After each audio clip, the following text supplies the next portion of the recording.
स्वागत करती हूँ आप सभी सनातनियों का एक बार फिर से अपने चैनल प्रभु कथा में। श्याम गौर सुंदर दो जोड़ी, निरखई छवि जननी त्रिंतोरी। चारेऊ शील रूप गुण धामा, तदपि अधिक सुख सागर रामा। अभी आपने जो ये दोहा सुना, बड़ा ही सुंदर तुलसीदास जी द्वारा रचित ये दोहा रामचरितमानस से मैंने सुनाया है। हमारे गोस्वामी तुलसीदास जी ने बड़े ही सुंदर शब्दों में, बड़े ही सुंदर अंदाज में इस दोहे को रामचरितमानस में लिखा है और बड़े ही सुंदर तरीके से हमारे प्रभु श्री राम का वर्णन किया है, उनकी सुंदरता का वर्णन किया है कि कैसे प्रभु श्री राम की सुंदरता है। श्याम रंग उनका रूप कैसे निखारता है और कैसे सुख देता है। प्रभु श्री राम और उनके भाई श्याम और गौर रंग के हैं, जिन्हें माताएं देख के अत्यधिक खुश होती है। लेकिन चारों भाई रूप गुण में एक से बढ़ के एक है, लेकिन सबसे अधिक सुख देने वाले, सबसे अधिक गुणवान, सबसे अधिक सुंदर श्याम वर्ण धारण किए हुए हमारे राम लला, हमारे प्रभु श्री राम हैं। आज मैं आप सबके लिए अपने चैनल प्रभु कथा पे प्रभु श्री राम का एक कथा, एक कहानी लेके आई हूं, एक वीडियो लेके आई हूं कि राम लला की जो मूर्ति अयोध्या में विराजमान की गई है, जिनकी प्राण प्रतिष्ठा की गई है, वो आखिर काली क्यों है? आखिर उस मूर्ति का रंग काला रंग ही क्यों चुना गया? इसके पीछे की वजह क्या है? तो आज ये सारी चीजें मैं अपने वीडियो में आप सबको बताने वाली हूं। आप मेरा वीडियो पूरा देखिए और जानिए कि हमारे राम लला की मूर्ति आखिर काली क्यों है। आप कभी दक्षिण भारत के मंदिरों में गए हैं? आप दक्षिण भारत के मंदिरों में अगर गए होंगे या कभी जाने का सौभाग्य प्राप्त हुआ, तो आप देखेंगे कि वहां की अधिकतर मूर्तियां काले पत्थरों से बनाई गई है। इसके पीछे की वजह क्या है? जैसा मैंने अभी आपको दोहे में सुनाया कि किस तरह भगवान श्री राम का, रामलला का वर्णन, उनके सुंदरता का, उनके रूप का वर्णन, कैसे प्रभु सुंदरता लिए हुए श्याम रंग में वर्णित किस तरह उनका रंग है, ये वर्णन गोस्वामी तुलसीदास जी ने रामचरितमानस में किया है। और यही वर्णन रामायण में वाल्मीकि जी ने किया है। यानी कि इससे हमें स्पष्ट ये पता चलता है कि हमारे रामलला जो है श्याम वर्ण के थे। हमारे रामलला की सुंदरता श्याम वर्ण लिए हुए थी, यानी वो सांवले सलोने और सुंदर मनमोहक थे। और इस चीज को ध्यान में रखते हुए रामलला की मूर्ति का रंग श्याम रंग चुना गया। हमारे वेदों से, हमारे पुराणों से, हमारे ग्रंथों से हर चीज लिया जाता है। उसको ध्यान में रखते हुए हमारे मंदिरों का, हमारे भगवानों का निर्माण किया जाता है।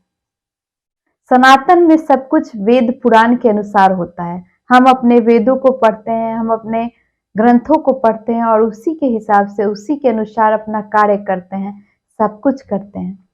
तो जिस तरह रामचरितमानस में गोस्वामी तुलसीदास जी ने ये व्याख्या की है कि प्रभु श्री राम, रामलला की सुंदरता श्याम वर्ण की थी, उसी तरह हमारे भगवान रामलला को अयोध्या में स्थापित किया गया है। रामलला की मूर्ति अयोध्या में स्थापित हो चुकी है, प्राण प्रतिष्ठा हो चुकी है। रामलला की मूर्ति अत्यंत सुंदर, मनमोहक, मनभावक है। रामलला की इस मूर्ति को देखते हुए ऐसा लग रहा है कि रामलला सच में मूर्ति से निकल के बाहर आ जाएंगे। उनकी आंखें ममता भरी है। रामलला की इस मूर्ति की, इस छवि की सुंदरता देखने योग्य है। और रामलला की यह मूर्ति काली पत्थर से बनाई गई है। रामलला की यह मूर्ति 51 इंच की है, जिसका वजन 200 किलो का है और यह मूर्ति में जो पत्थर इस्तेमाल किया गया है, मूर्ति बनाने के लिए जो पत्थर इस्तेमाल किया गया है, वह पत्थर कर्नाटक के मैसूर जिले से आया हुआ है और यह मूर्ति बनाई गई है। इस मूर्ति की बहुत सारी खासियत है। इस मूर्ति को कृष्णशिला के नाम से जानते हैं। इसको हम शालिग्राम भी कहते हैं, यानी कि शालिग्राम का मतलब हुआ, अर्थात शालिग्राम को, कृष्णशिला को शालिग्राम के नाम से भी जानते हैं। शालिग्राम का मतलब हुआ कि साक्षात भगवान विष्णु, और इसकी वजह से हम भगवान विष्णु की पूजा करते हैं। शालिग्राम की पूजा भी बहुत जगहों पे की जाती है, हर घर में की जाती है। लोग शालिग्राम पत्थर को रख के भगवान विष्णु के रूप में उसकी पूजा करते हैं। तो इसीलिए यह पत्थर चुना गया, कृष्णशिला पत्थर, और यह मैसूर जिले के, कर्नाटक से मैसूर जिले से लाया गया था। इसको बनाने वाले मूर्तिकार अरुण योगीराज जी ने इसको काफी सुंदरता से इस मूर्ति को गढ़ा, और पूरी सुंदर, इतनी सुंदरता से गढ़ा कि रामलला, ऐसा लगता है कि रामलला साक्षात दर्शन दे रहे हैं। इस मूर्ति को जिस पत्थर से निर्माण किया गया है, उसके लिए यही पत्थर क्यों चुना गया? यह जो पत्थर है कृष्णशिला, यानी कि इसको हम लोग ब्लैक ग्रेनाइट कहते हैं। इस पत्थर की एक विशेष खासियत है। यह पत्थर 250 अरब साल पुराना है, और इस पत्थर पे किसी भी चीज का कोई असर नहीं होता। हमारे यहाँ एक नियम है, हम अपने सनातन धर्म में भगवान को जिस दूध से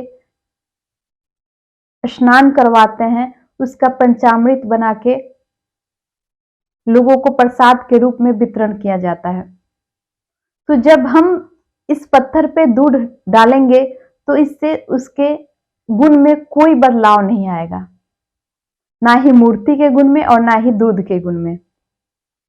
इस पत्थर की बहुत सारी खासियत है। मूर्ति में जब भी रोड़ी, चंदन या किसी भी चीज का तिलक लगाएंगे, मूर्ति को स्नान करवाएंगे, तो मूर्ति पे हजारों वर्ष तक कोई असर नहीं होने वाला। इस पत्थर की ये खासियत है कि मूर्ति हजारों साल तक वैसी की वैसी ही रहेगी, इसमें कोई असर नहीं होगा, कोई बदलाव नहीं होगा। इसलिए यह पत्थर चुना गया। और काले रंग का यह पत्थर इस मूर्ति की एक विशेषता यह बताती है कि मूर्ति का श्याम रंग होना।